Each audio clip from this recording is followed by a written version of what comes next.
Assalamualaikum warahmatullahi wabarakatuh. Innal hamdalillah nahmaduhu wa nasta'inuhu wa nastaghfiruh wa na'udzu billahi min shururi anfusina wa min sayyiati a'malina. Man yahdihillahu fala mudilla lahu wa man yudlilhu fala hadiya lahu. Asyhadu an la ilaha illallah wa asyhadu anna Muhammadan 'abduhu wa rasuluh. Ya ayyuhalladzina amanu taqullaha haqqa tuqatih wa la tamutunna illa wa antum muslimun. Ya ayuhan nasu ittaqu rabbakum alladzi khalaqakum min nafsin wahidah wa khalaqa minha zawjaha wa batha minhuma rijalan katsiran wa nisaa'a wattaqullaha allazi tasaaluna bihi wal arham innallaha kana 'alaikum raqiba. Ya ayyuhalladzina amanu ittaqullaha wa qulu qawlan sadida yuslih lakum a'malakum wa yaghfir lakum dhunubakum wa man yuti'illaha wa rasulahu faqad faza fawzan 'azima. Allahumma salli ala Muhammad wa ala ali Muhammad kama sallaita ala ali Ibrahim innaka Hamidum Majid. Allahumma barik ala Muhammad wa ala ali Muhammad kama barakta ala ali Ibrahim innaka Hamidum Majid. Amma ba'du, fa inna asdaqal hadits kitabullah wa khairal hadi Muhammadin sallallahu alaihi wasallam wa syarrul umuri muhdatsatuha wa kullu muhdatsatin bid'ah wa kullu bid'atin dalalah wa kullu dalalatin finnar. Rabbi israh li sadri wa yassir li amri wahlul 'uqdatam min lisani yafqahu qawli. Hadirin jamaah salat Idul Adha yang dirahmati oleh Allah Subhanahu wa taala. Kita panjatkan puja dan puji syukur kita atas kehadirat Allah Subhanahu wa taala yang telah memberikan kita begitu banyak nikmat, di antaranya nikmat sehat dan nikmat waktu luang, sehingga kita bisa berkumpul, sehingga kita bisa meluangkan waktu kita untuk melaksanakan sholat Idul Adha di tempat yang insya Allah diberkah ini. Salawat juga serta salam kita tak lupa haturkan kepada junjungan Nabi besar kita Nabi Muhammad sallallahu alaihi wasallam, yang mana dengan jerih payah beliaulah, dengan tetesan keringat beliaulah syiar Islam ini tersebar sampai penjuru bumi ini. Jamaah kaum muslimin dan muslimat yang berbahagia, kita tentu mengetahui Nabi Ibrahim alaihissalam, yang dimana dia itu memiliki seorang istri, kemudian belum memiliki keturunan, sehingga Nabi Ibrahim berdoa kepada Allah Subhanahu wa taala dengan doa, Rabbi habli minas sholihin, ya Rabb, anugerahkanlah kepadaku keturunan dari orang-orang yang saleh. Tetapi sesungguhnya ketika Nabi Ibrahim berdoa kepada Allah, tidak langsung diperkenankan doanya, tetapi melainkan sekitar 70 tahun itu baru dikabulkan doanya dengan jawaban dari Allah, yakni adalah fabasyarnahu bigulamin halim, yakni maka kami memberinya kabar gembira tentang seorang anak yang penyantun. Jamaah salat Idul Adha yang dirahmati oleh Allah Subhanahu wa taala, pada di suatu lembah yang tidak ada penghuninya, yang tidak ada pemukimnya di sana, yang sangat tandus, yang sangat gersang. Di sana Nabi Ibrahim meninggalkan anak dan istrinya untuk diperintahkan oleh Allah Subhanahu wa taala. Maka saat itu Nabi Ibrahim meletakkan kedua orang kekasihnya ini di tempat yang tidak ada penghuninya, yang tandus, yang mana tidak ada tanaman dan hewan tumbuh di sana. Kemudian saat Ibrahim meninggalkan, summa qafa Ibrahim alaihissalam, kemudian Ibrahim melanjutkan perjalanannya, sedangkan ibu Ismail itu mengikutinya. Jadi ketika saat itu Nabi Ibrahim beranjak pergi dari tempat meninggalkan keturunannya, dan Ummu Ismail itu mengikutinya, kemudian berkata, Aina tadhhab ya Ibrahim, Aina tadhhab, kemana engkau pergi wahai Ibrahim, kemana engkau pergi? Kemudian Nabi Ibrahim diikuti oleh istrinya dengan perasaan yang gelisah, dengan cemas. Atrukna bihadzal wadi alladzi laisa fihi insun wala syai'un, kemana engkau pergi? Apakah engkau meninggalkan kami di lembah ini yang tidak ada manusia dan tidak ada apapun di dalamnya? Ia terus mengulanginya, Ummu Ismail terus mengulanginya. Kemudian sampai berkali-kali dia terus mengulanginya, namun Nabi Ibrahim tidak melihat kepadanya. Faqalat lahu ba'da dzalik, Allah amuruka bihadza, kemudian ia berkata kepadanya, apakah Allah yang memerintahkanmu melakukan ini? Ibrahim menjawab, iya. Ia berkata dengan penuh keyakinan dan tawakal kepada Allah Subhanahu wa taala. Maka itu meyakinkan dirinya sendiri. Ummu Ismail meyakinkan diri sendiri bahwa ini tidak akan pernah dilupakan. Dia tidak akan pernah dilupakan. Kemudian Nabi Ibrahim meninggalkan anak istrinya, kemudian melanjutkan perjalanannya. Kemudian sampai di sebuah bukit, Nabi Ibrahim balik kanan, melihat kepada tempat orang yang dicintainya itu, kemudian menghadapkan tangannya, mengarahkan tangannya ke langit sembari mengatakan dan berdoa kepada Allah Subhanahu wa taala, Rabbana inni askantu min dzurriyyati biwadin ghairin dzi dzar'in. Jadi ya Rabb kami, sesungguhnya aku telah menempatkan sebagian keturunanku di lembah yang tidak ada tanam-tanaman. Maksudnya itu adalah ditempatkan yang tadi itu. Kemudian Nabi Ibrahim ini berdoa kepada Allah Subhanahu wa taala dengan beberapa tujuan, dengan memiliki tujuan yang pertama. Nabi Ibrahim berkata, "Inda baitikal muharram," yakni di dekat rumahmu yang diharamkan, yakni Ka'bah. Kedua, Rabbana liyuqimus shalah, ya Rabb kami, agar kami mendirikan salat. Yang ketiga, faj'al af'idatan minan nasi tahwi ilaihim, maka jadikanlah hati dengan manusia cenderung kepada mereka. Tentu sekarang kita banyak melihat banyak sekali manusia cenderung kepada Ka'bah, banyak cenderung ke rumah Allah.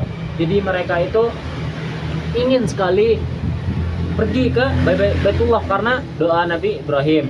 Kemudian yang keempat, warzuqhum minas thamarat, dan beri rezeki kepada mereka dari buah-buahan. Tentu sekarang di tanah Arab sudah banyak sekali buah-buahan yang kita temui. La'allahum yashkurun, mudah-mudahan mereka termasuk orang-orang yang bersyukur.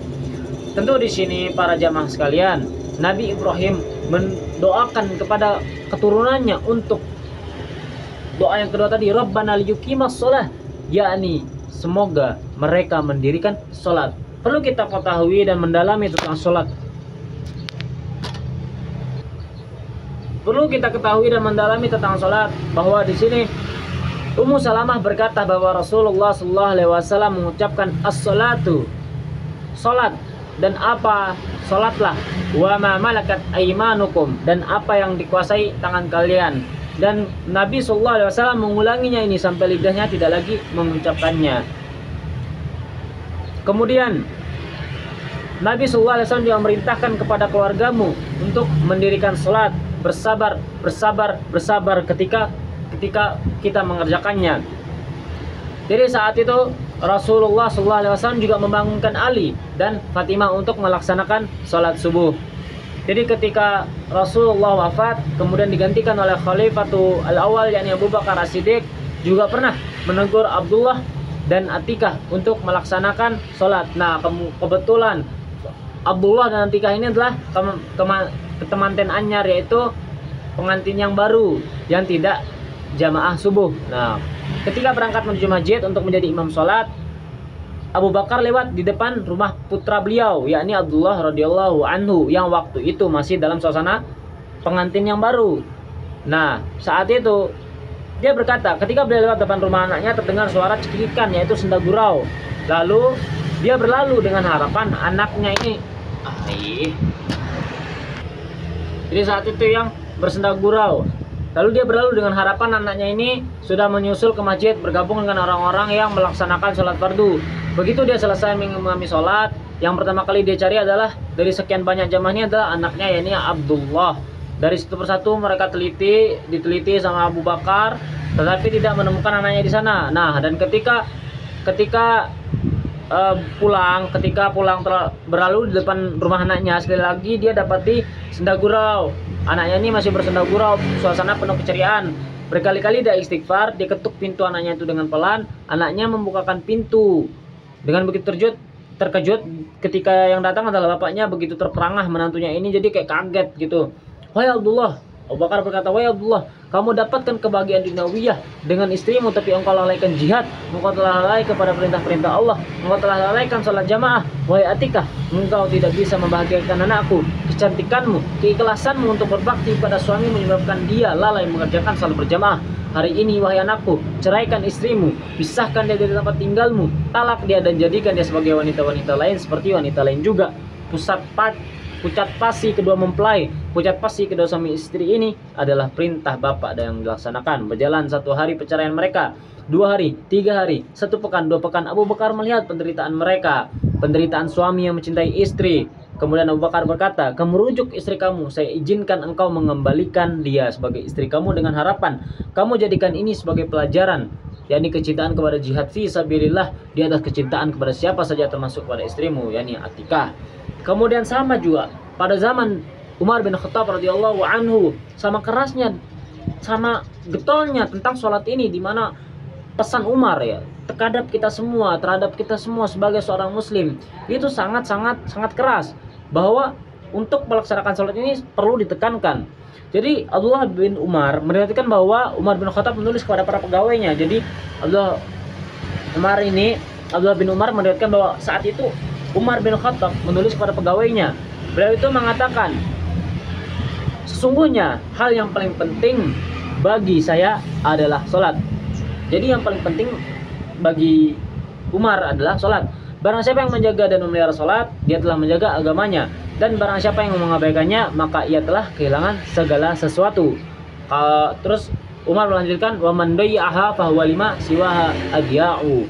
Barang siapa meremehkan sholat, maka dia akan terhadap pekerjaan-pekerjaan lain itu akan meremehkannya. Orang yang meremehkan sholat itu tentu dia akan meremehkan syariat Islamiyah, kemudian dia akan meremehkan Allah, dia akan meremehkan Rasulullah.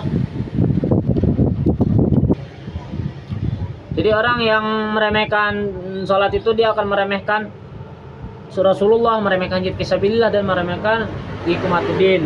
Nah, saat ini suami yang meremehkan sholat itu suami yang malas ke masjid, suami yang mengerjakan sholat, dengan itu dia akan meremehkan istri dan anaknya. Para ibu itu berkewajiban mengingatkan untuk suaminya itu pergi ke masjid.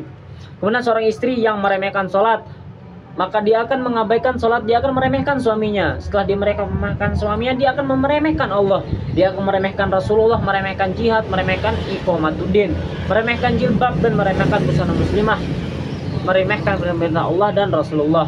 Suami yang baik senantiasa mengingatkan istrinya, waktu sholat telah masuk diingatkan, waktu untuk ambil air wudhu, pergi ke masjid, senantiasa diingatkan. Kemudian anak-anak yang meremehkan sholat itu tentu dia akan meremehkan orang tuanya, dan tidak mungkin menjadi anak yang birrul walidain, berbakti pada orang tuanya itu tidak mungkin, cinta kepada bapaknya itu tidak mungkin, karena sholat aja ia telah remehkan, Allah telah ia remehkan, Rasul telah ia remehkan, perintah Allah yang lainnya telah ia remehkan, dan tidak akan bisa berbakti kepada orang tua, dan tidak akan menjadi orang, maksudnya adalah tidak akan bisa bermanfaat untuk umat muslim dan umat semuanya. Barakallahu li wa lakum fil Qur'anil azim wa naf'ini wa iyyakum bima fihi minal ayati wa dzikril hakim. Aqulu qouli hadza wa astaghfirullahal azim. Astaghfirullah li wa lakum wa lisairil muslimin wal muslimat fastaghfiru innahu wal ghafurur rahim. Alhamdulillahillazi arsala rasulahu bil huda wa dinil haqq liyuzhirahu 'alad dini kullih. Waqafa billahi syahida wa asyhadu an la ilaha illallah wahdahu la syarikalah wa asyhadu anna Muhammadan abduhu wa rasuluhu wassalatu wassalamu ala Muhammad wa ala alihi wa sahbihi amma ba'du wa tazawwadu fa inna khairaz zadi taqwa. Sebagai penutup dalam khutbah ini, marilah kita jadikan bahwa kerja adalah selingan untuk menunggu waktu sholat. Marilah kita katakan kepada diri kita, alhamdulillah sekarang ini saya menganggap bahwa pekerjaan utama itu adalah sholat. Jadi saya dan teman-teman semua ya, kita semua menganggap kerja itu cuma sekedar selingan saja. Selingan, iya sekedar selingan. Jadi kita itu utama kita itu adalah sholat. Jadi kerja kita sehari-hari itu adalah selingan kita, dan kewajiban kita yang paling utama ialah sholat. Maka kita harus pentingkan sholat terlebih dahulu. Inilah sebagaimana disabdakan oleh Rasulullah SAW, di mana itu saat itu Rasulullah SAW ditanya oleh Abdullah bin Mas'ud. Beliau bertanya, ayyul amalu ahabbu ilallah?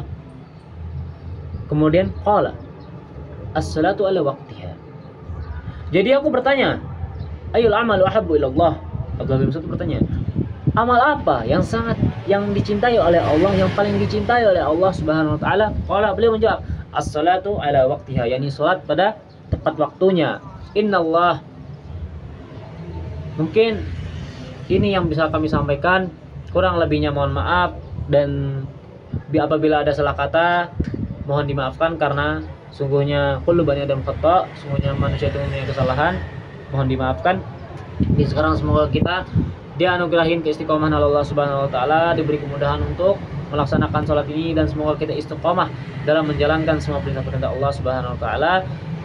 Inna Allah malaikatahu yusalluna ala nabi ya ayyuhalladzina amanu sallu alaihi wasallimu taslima. Allahumma salli ala Muhammad wa ala ali Muhammad walhamdulillahi rabbil alamin. Hamdan na'imin, hamdan syakirin, hamdan yuafi na'mahu wa yukafi'u mazidah. Ya Rabbana lakal hamdu kama yanbaghi li jalaka liwajhikal karim wa azim sultanik. Allahumma arhamna birahmatika ya arhamar rahimin. Allahumma ghfir lil muslimin wal muslimat wal mu'minina wal mu'minat al ahya'i minhum wal amwat. Innaka sami'un qaribun mujibud da'wat. Allahumma aslih li dini alladhi huwa ismatun amri wa aslih li din dunyaya allati fiha ma'ashi wa aslih li akhirati allati fiha ma'adi waj'al hayata ziyadatan li fi kulli khairi waj'alil maut rahatan li min kulli syarri. Allahumma inni as'alukal jannata wa a'udzubika minan nar. Rabbana atina fid dunya hasanah wa fil akhirati hasanah wa qina adzabannar. Wa sallallahu alaihi wasallam ala Muhammad tasliman katsiran wa akhiru da'wana walhamdulillahi rabbil alamin. Assalamualaikum warahmatullahi wabarakatuh.